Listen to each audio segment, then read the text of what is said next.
greetings to everyone. Today, we will be reading a story filled with complicated things about the Bennet sisters and their attempt to preserve their reputation and navigate the pressure of marriage in their society. It follows the relationship between Elizabeth Bennet, the daughter of Mr. Bennet, a country gentleman, and Mr. Darcy, a handsome and rich aristocratic landowner.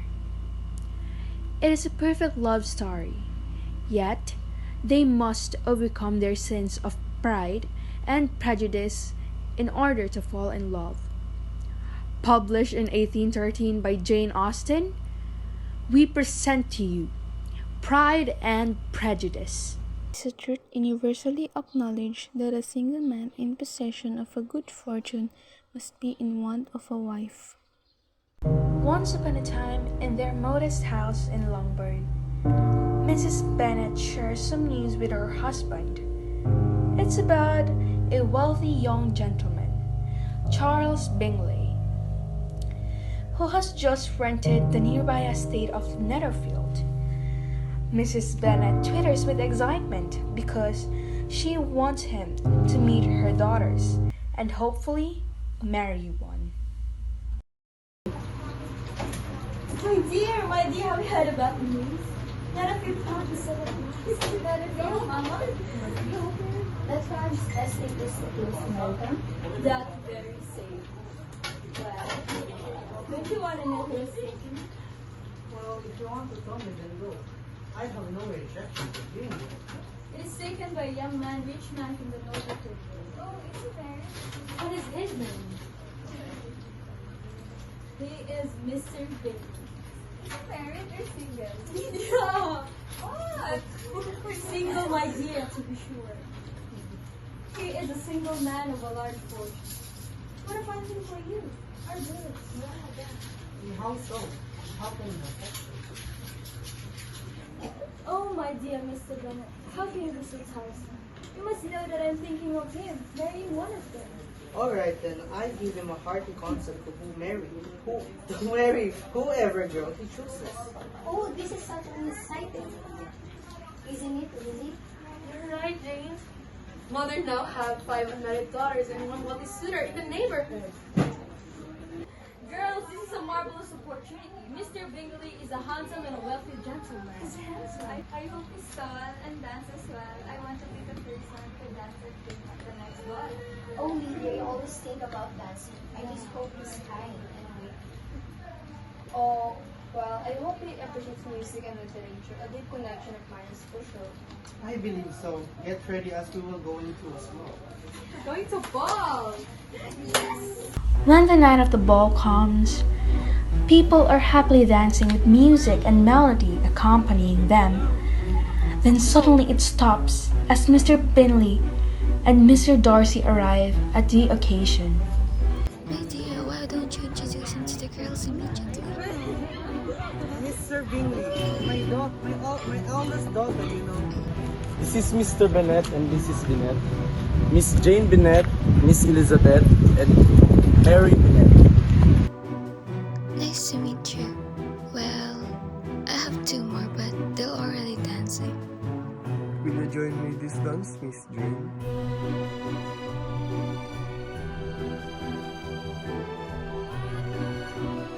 Okay, to dance, Mr. Darcy.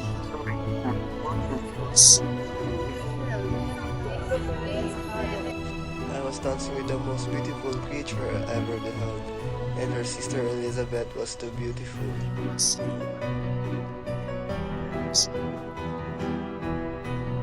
By that event, Mr. Darcy received bad reputation to the eyes of Elizabeth unnoticeably.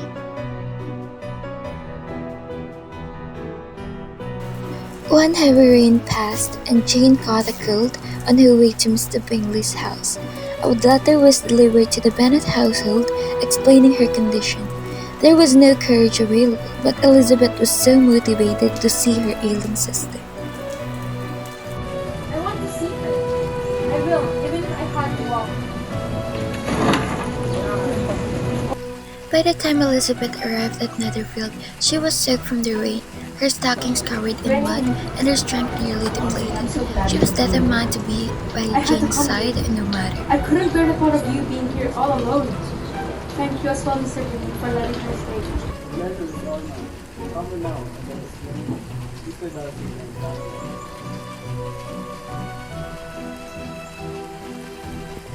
I do really like Jane over Oprah, but her family situation of having few connections and nobody blocks people from seeing friends. Mr. Darcy, you're positively the most fascinating man in your room. I have longed to engage with conversation with you. Thank you, Miss Caroline. I appreciate your kind words. Oh, Mr. Bingley, what a delightful girl you have here. Can you tell us about your sister, Mr. Darcy? Georgina is an amazing person, but she's far away right now.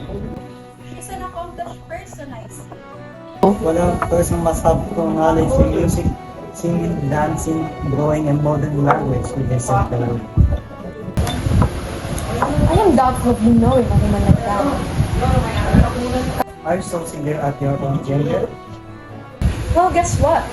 I have never seen a woman with those characteristics. Yeah, do you think Mr. Darcy has ever met anyone like that? Highly doubtful. He seems so sweet.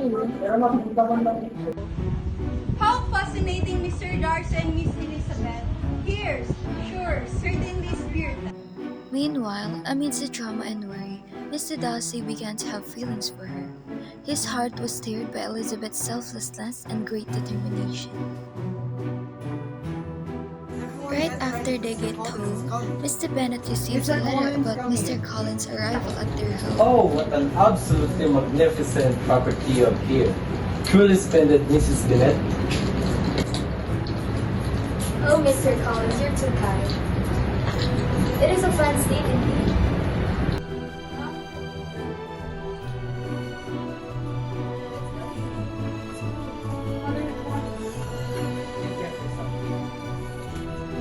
Let's have a seat, Mr. Collins. Oh, thank you. Oh, but I rarely see such a charming property. A perfect place for a man like me, don't you think? And what about your daughter? Well, Mr. Collins, we do have 5 lovely daughters. And I must say, Jane is on the most advantageous engagement. Jane, you say, but a virtuous, amiable young lady. I'm sure, but perhaps, may I have the honor meeting of one of her sister, Miss Elizabeth? Oh, indeed, Mr. Collins. Elizabeth is a beautiful young woman, and I'm sure you will find interest in each other. Prior to Mr. Wickham's arrival, a new military officer had sparked the interest of Miss Elizabeth. Her curiosity had grown as she heard tales of this gentleman. It was during a dinner party at their paths crossed. Miss Elizabeth. And Mr. Wickham shared a story that will leave a lasting impact on Elizabeth's perception of Mr. Darcy. The pleasure is mine. You have such an interesting air about beauty. So what brings you to America? Well, I had originally intended to enter the ministry, you see, but alas, I lacked the funds to pursue such a noble calling. That must have been a quite disappointment. You see, Darcy's father was like a father of mine. He promised to provide the financial means for my education. However, when he passed away, his son Mr. Darcy found a way to make that money for himself. That's unfair. That's truly despicable. Indeed, it was. And so, as Mr. Wickham lies makes Elizabeth drawn to him, believing every word of his story and grow hatred for Mr. Darcy for what she perceived as a grave injustice. The second ball in Marathon. Following Elizabeth's encounter with Mr. Wickham, she had hoped to share the first dance with Mr. Wickham, but he was absent, leaving her to encounter Mr. Collins and a dance with Mr. Darcy.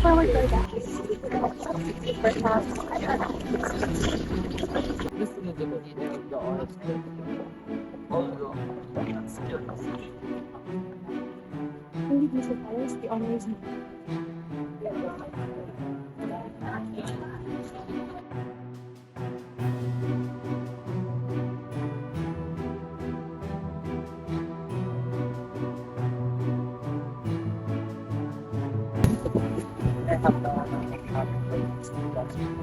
Good.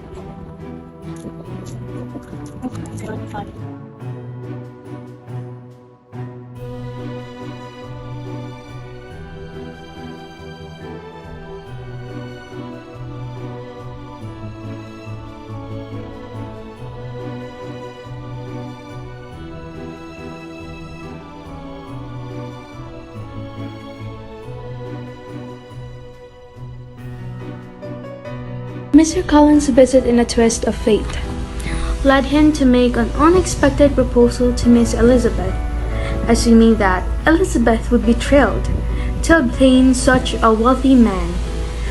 Mr. Collins believed he was offering a grand opportunity. However, Elizabeth had other intentions. Oh, my dear Miss Elizabeth, I most insist that you consider I am perfect match to you. And Lady Catherine herself has been endorsed our union. Mr. Collins, I appreciate your proposal, but my answer remains unchanged. I don't want to marry you. I see that you're playing hard to get, Miss Elizabeth, but I won't stop until you accept me. No, Mr. Collins, I don't want to marry you. Not now or ever. Elizabeth! Mr. Collins is a respectable man with a comfortable home. You must accept this proposal. I can't marry a man I don't love. I hope you understand. If you don't marry, then I don't want to ever see you again. Our daughter already made her decision. Mr. Bennet, please make her change her mind. This is her only chance for a good match. I believe it's our own daughter's right to make her own choice in marriage. But Mr. Bennet, please make her understand. I cannot bear the thought of her rejecting such a man. On the other hand, my dear, I cannot bear the thought of her accepting him. In fact, if she marries Mr. Collins, I don't want to see you ever again. You are the most frustrating man, Mr. Bennet.